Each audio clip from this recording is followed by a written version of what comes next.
I'm 33F, single mom of a 5yo daughter. I have been separated from my husband after my delivery because he cheated on me during pregnancy and the postpartum period. That's another story. We'll share that in some later post. So, I kicked him out of my life and moved in with my parents. 2 days back I came back from work to find my younger sister, Eva, 29F, sitting with her heavily pregnant belly. She had moved to Croatia with her husband after their marriage. I was happy because she had been nothing but evil to me. She never liked me. There was no particular reason for her hatred, but she considered herself superior to me. She would manipulate our parents against me, and being the younger one she would get away with her nuisance. Though she's younger than me, she is big and strong while I'm petite and lean. If she grabbed my wrist, there was no way I would be able to free myself. Anyone who would see us can tell that I can never fight her physically, yet my parents never believed me when I complained that she had beaten me. They would say, "She's your small sister, how could she beat you?" So, I remained distant from her. I even avoided talking to her unless it was absolutely necessary. Luckily, I got the chance to move out for high school, and it was such a relief. Now that monster is back in my life. Seeing her pregnant, I thought she was here for her postpartum period. I asked Mom how long she was going to stay. Eva heard me and shouted right from the living room, "I'm here to stay, do you have a problem with that?" God, she hasn't changed a bit. She's still that narcissistic self. Mom told me that Eva's husband has got to transfer back to the States. He has got an accommodation from the company, but since Eva is pregnant, they think living with our parents is best for her. They can take care of her during pregnancy and after childbirth. I asked Mom if she had time to take care of her child. She meekly replied, "Yeah, I have too. Eva is still so young. How could she raise her child alone? She needs help." I was lost for words. Like, really? Eva is 29 and she can't raise her child on her own? I was 27 when I delivered a baby. I handled my postpartum alone because my husband was busy fucking his whore. My mom also didn't come to help me. She said I should learn to raise a child, it's a part of motherhood. Now when her golden child is pregnant, she's ready to become a nanny for her. Such a hypocrite. Their favoritism has always been evident. That's the reason I have always kept my distance. When I got separated from my husband, I rented a house and didn't come to live with my parents. But Dad insisted I live with them. He said their house is too big for two of them, and besides they would be here to watch over my daughter when I go out for work or so. He said, instead of paying rent for a separate house, I could live with them and pay rent to them. It seemed like a fair deal for me. Moreover, I was going through a lot of emotional turmoil to think straight. Pregnancy, postpartum, husband's adultery, divorce, ugh. So, when my dad offered support, I rushed to grab it.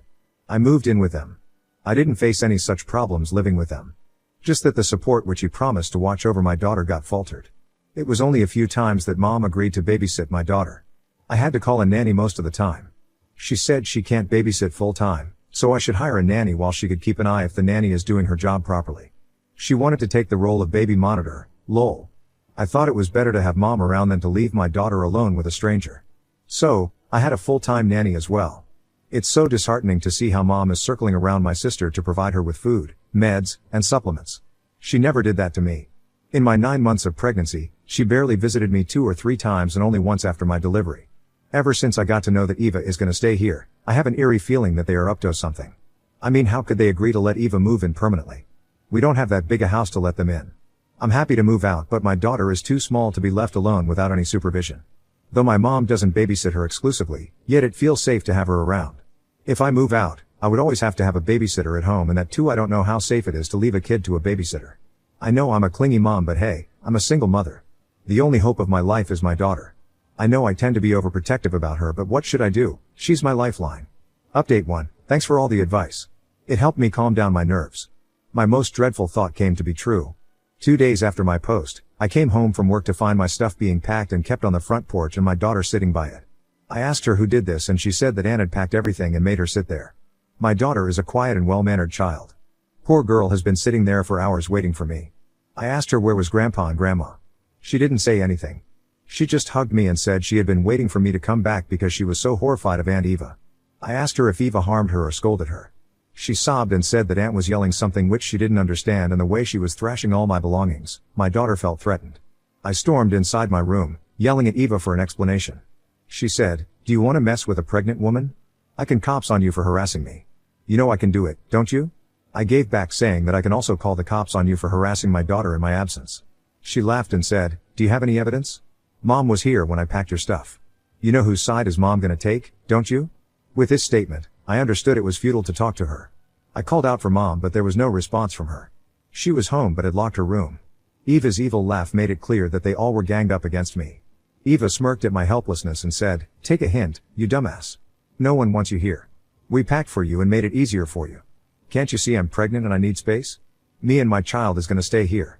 Now, get your lazy $1 moving." I said, "I'm not going anywhere. I'm not living here for free like you, I pay rent." Before I could say more, she charged at me the way she used to do as a child. "You pay rent? Do you have receipt or lease paper?" "No." "That's right. How long are you gonna be a bum and suck on my parents' money? Such a loser. That's why your husband found peace in another woman's bed, because you're useless.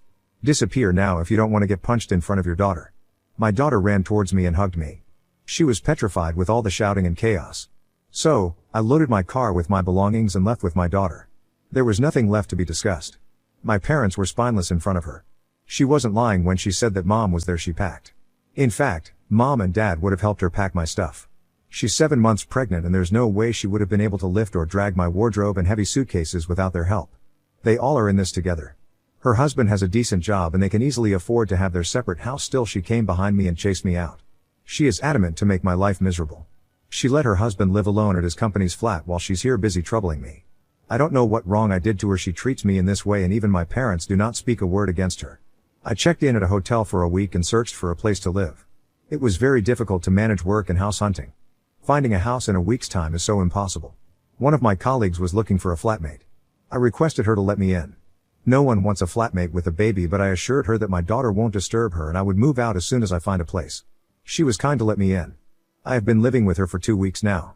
I have found a place within my means and within the circumference of my workplace and my daughter's daycare, but the existing tenant would take another month to vacate.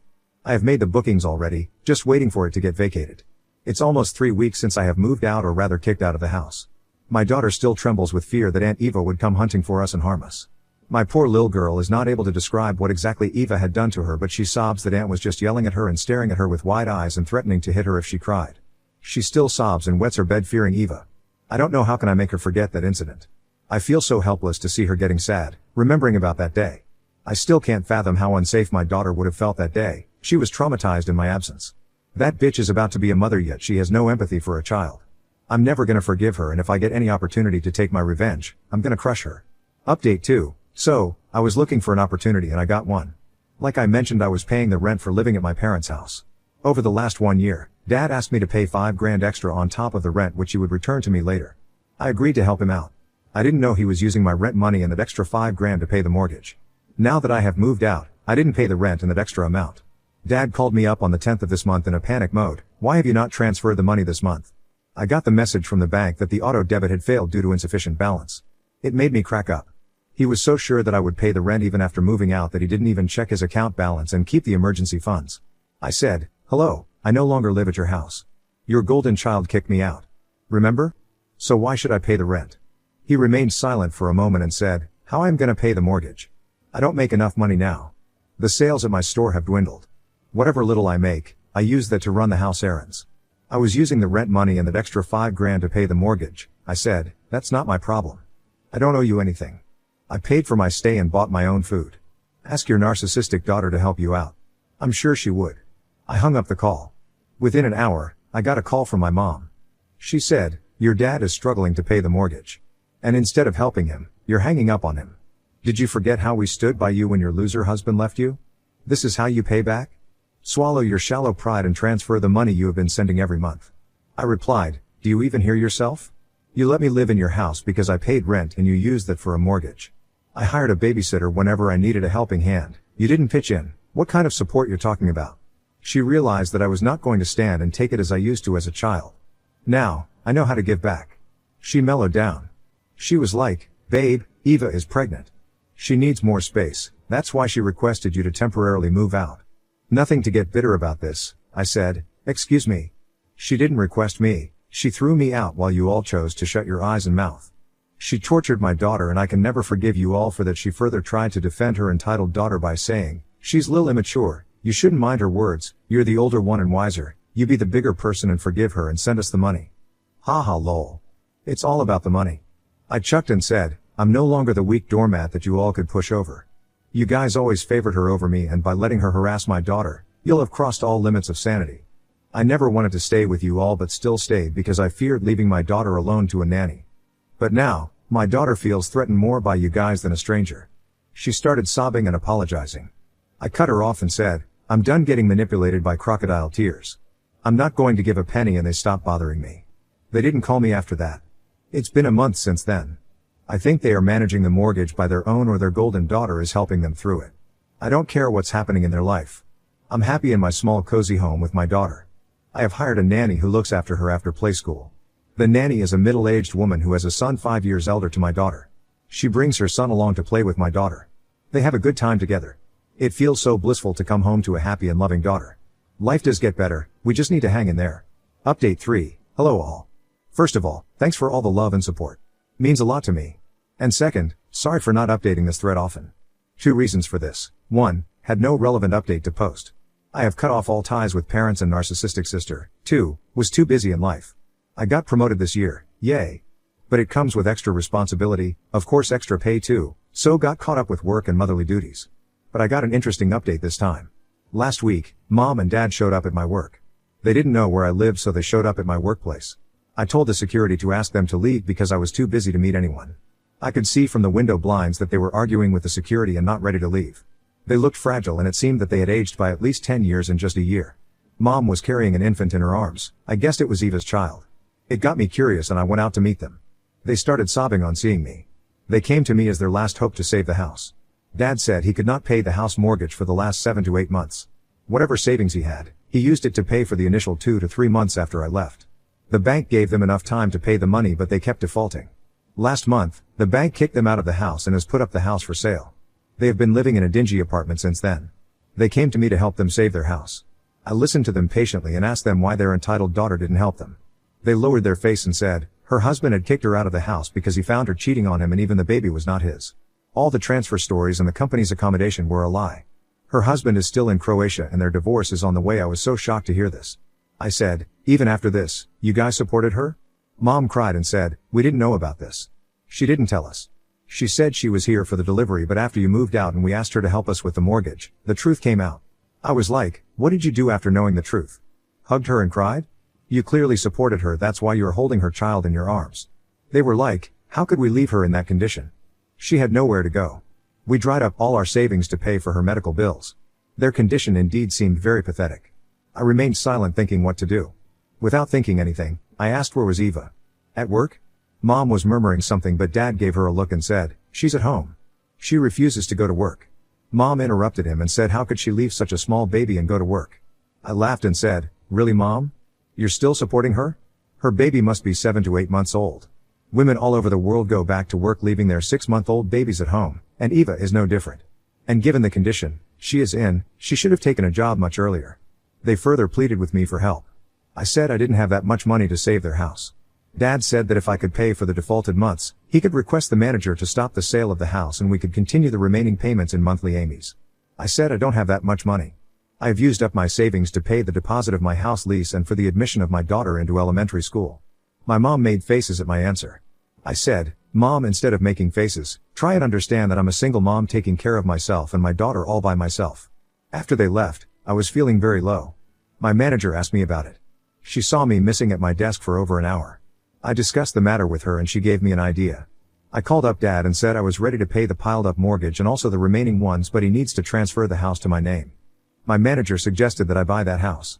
With my promotion and raise, I should be able to afford the mortgage. Since I have already helped them with the mortgage for so many years and now helping them save the house, it should be a fair deal for them. In return, I would let them live in that house but without their lowlife daughter. Dad remained silent and said he would discuss that with Mom and let me know. I said, take your time, not sure if you guys have enough. It's been a week since then but they have not called me. It is an answer that they don't agree with my proposal.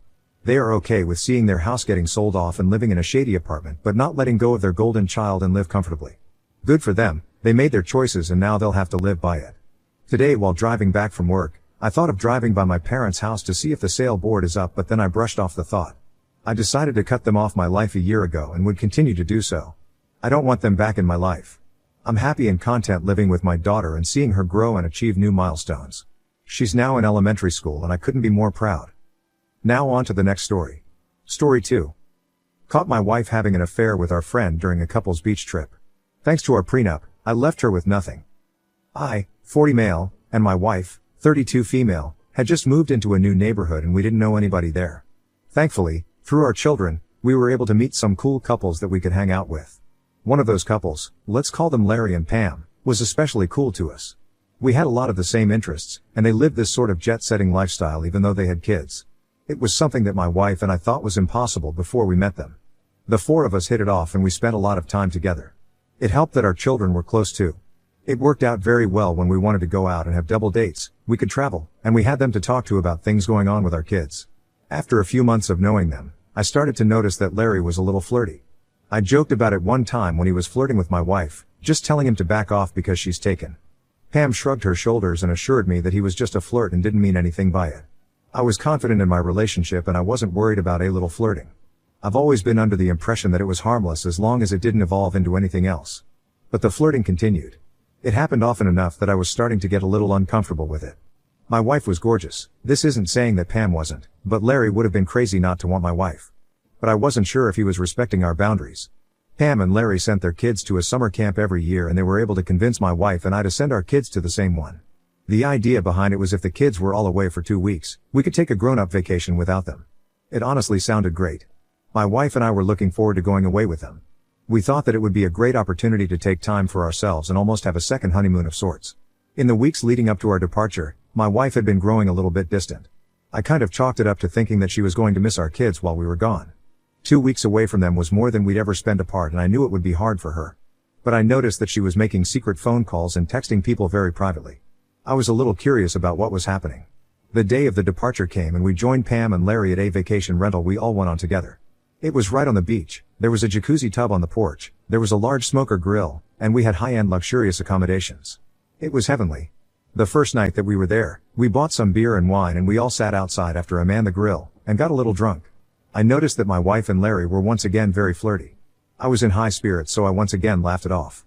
I went to bed and when I woke up the next morning my wife was not there. When I got up and moved around the house, I saw that she was out by the water in her bathing suit and going for a swim. That would have been fine had Larry not been there with her. He was shirtless in his swimming trunks, standing very close to her. He was clearly looking her over in her bathing suit and my wife made no effort to divert his gaze. Right away I walked out and joined them. They both welcomed me as if nothing was going on, which made me feel a little better. I still didn't like Larry ogling my wife, so I practically dragged him back to the house. Later that night all of us went out dancing. Again, we had some drinks and we were getting tipsy. On the dance floor, I noticed that Larry was gravitating toward my wife. At this point, I was moving past the laughing it off phase. He was constantly around my wife and it was rubbing me the wrong way. What was even more infuriating about it was that my wife was letting it happen. He would go over to her and put his hands on her waist and she would lean into him. Did she think it was me? Was she that drunk? I waited until the following morning to ask my wife about it. She laughed it off and told me that I had nothing to worry about. She apparently didn't even remember dancing with Larry. On the third and final day of our vacation, shit hit the fan. We were supposed to stay at the vacation rental for 6 days, but I ended up having to leave early because I walked in on Larry with my wife. We had gone the entire day without any issues, aside from me catching glimpses of Larry looking at my wife in her bikini. I was happy with what my wife had told me and I wasn't going to worry about it. But of course, as soon as you let your guard down you realize that you were right all alone. We wanted to throw some stuff on the grill, so I was out back doing that. Pam was with me and helping to skewer some chicken and vegetables. I hadn't even noticed that my wife and Larry were missing. I ran inside to grab some more meat from the fridge and I heard some shuffling from the laundry room. I paused and listened carefully to what it was. I could hear what was clearly two people trying to be quiet while having sex. I opened the door right away and saw my wife pinned against the wall with Larry in front of her. They were in the middle of having sex. They were so into it that they almost didn't even notice me walking in. Moments after I opened the door, Pam walked inside to grab some more vegetables and saw them too. She screamed at Larry and he jumped backward, dropping my wife on the ground. Both of them looked at us like deer in headlights. They never thought we would catch them. I just walked away and went to pack my bags to leave. My wife chased me up to the room and tried to beg me not to leave and to forgive her. She said that he meant nothing. He had just been there at the right time. I had absolutely nothing to say to that. Was the laundry room the right time? It didn't make any sense and I was done with it. I told her to get away from me and she did. I noticed that her phone was on the nightstand in the bedroom charging, so I went through it just to see how long it had been going on. It had been going on for weeks from what I could tell. It seems like she and Larry had been messaging each other about how excited they would be to go to the beach house. Larry told my wife that he was more excited to see her in a bathing suit than anything else. At first, my wife replied saying that it was inappropriate, but he then pursued it more. She ended up confessing to him that she had thought he was attractive and she didn't mind a little secrecy in her life. They met up once before we all went to the beach house and had sex in our kitchen. I found Pam and I told her about everything I learned through my wife's phone, and she was just as hurt as I was. She and I ended up leaving the beach house together and going back home. The entire drive back we were talking about how angry we were and how we wanted to ruin their lives. They didn't get to cheat on us and just be happy after. When I got married, my mother encouraged me to get a prenuptial agreement. I wasn't the wealthiest person in the world, but I had received an inheritance before I met my wife and I had a comfortable nest egg. On top of that, I had a good job that paid me well and gave me good benefits. It was enough so my wife didn't have to work. Our agreement clearly stated that if we were to divorce she would be given a percentage of my assets, with the exception of if we divorced due to her infidelity or her betrayal of our marital vows. Because she cheated, I could leave her without fear of losing a penny. That was the best thing that I could think of to get her where it hurt. She didn't come home until the following day, which made me question if she was just taking advantage of the time she had with Larry. I told her about how we would be getting divorced and how I wanted her out of the house, and she swore that I couldn't do that to her. She told me that she would have rights and that in our divorce she was entitled to half of everything. It almost seemed like she wanted it all along. I questioned if she ever loved me to begin with. I reminded her about our prenuptial agreement and I watched the indignation in her eyes fade as she realized she was going to be completely screwed. Pam and I both ended up divorcing our spouses. I didn't have to pay a cent to my wife and I ended up selling the house. Now, I'm just trying to pick up the pieces that were left behind in all the mess. I know that there are still some good people out there, but I just have to find them.